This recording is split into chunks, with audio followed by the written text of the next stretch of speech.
When trying to figure out what form of media I wanted to utilize for this project, I thought about which art forms I was best at. For years now, I've been collecting old magazines and National Geographics from the 70s for collaging. I was complimented on my collages, being told I made fun art. And that made me wonder, could I even call this my art if these photos weren't even mine? Because I just Frankensteined a bunch of old magazines that people worked months on and now I'm making it my own. And that's when I realized another thing. I might just have something in common with Shakespeare. A bold leap, but hear me out. Because for centuries now, writers from all over the world take inspiration from Shakespeare and his works, but there's still that lingering rumor that Shakespeare didn't even write all the plays that people are so motivated by, but instead he stole his ideas from others. It's difficult to concretely say that Shakespeare stole his ideas from other writers when such copyright laws didn't even exist in the 16th century. But, for the sake of argument, if such laws did exist during Shakespeare's era, would he be guilty of plagiarism? Let's get into it.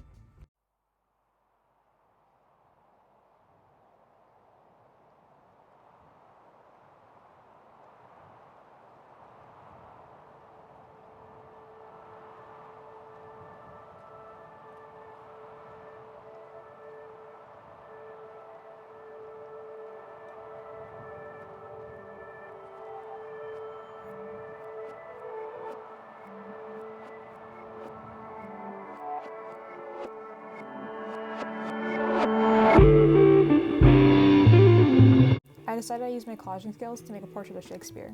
Suiting because we like to make art of other people's work and we're both thieves in the eyes of copyright lawyers, but that's besides the point.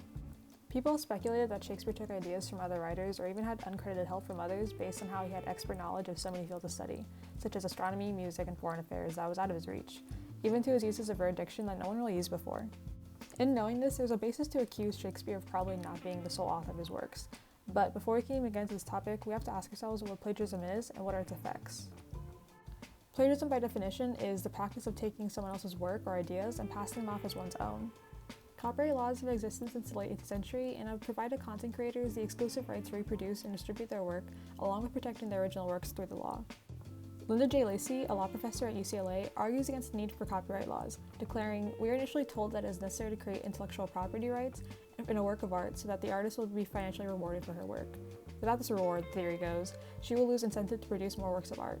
At this point, copyright theory shifts abruptly from an emphasis on individualism to an emphasis on altruism. Now let's compare this to what we know about literary traditions of British literature prior to the 1800s. As learned in class, this was a time where oral storytelling was the most valued way of sharing tales. This was more than a pastime for people of the era, but the most effective way to expose society to art, music, and theater that would continue to be passed down. Lacy makes a good point in her dismissal of the importance of copyright laws because even without copyright, people were still inspired to produce more works of art and add on to each other's during this time. So this makes sense that Shakespeare would rework the ideas of others and apply it to his artistry because that's what everyone else was doing in the 16th century and prior. We also can't act like creators today aren't guilty of reworking old stories and making them new again.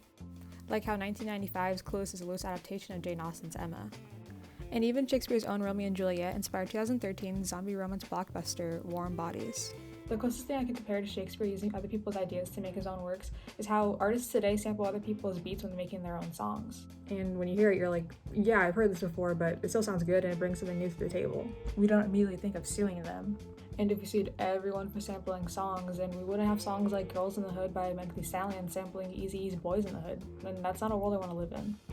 Shakespeare's audiences thought the exact same way when watching his plays, and no one had a problem with it then, so why make a big deal out of it now? As Professor Gordon McMullen, director of London Shakespeare Center at King's College, explains, the concept of originality didn't really exist until the 18th century.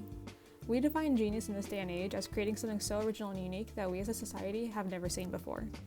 But back in Shakespeare's day, genius meant creating revision works of what people had always known into something that felt new, even when it hit the same beats as tales before it. That's what originality meant to them. But back to the question at hand, would Shakespeare be guilty of plagiarism in his time? Ultimately, applying the rigorous law of copyright in an era where art was a free-for-all and ultimately no one cared if a play was unique or not, it wouldn't be fair to try and hold Shakespeare under the scrutiny we hold content creators to today. Making something new out of thin air without taking inspiration from others is difficult, especially now.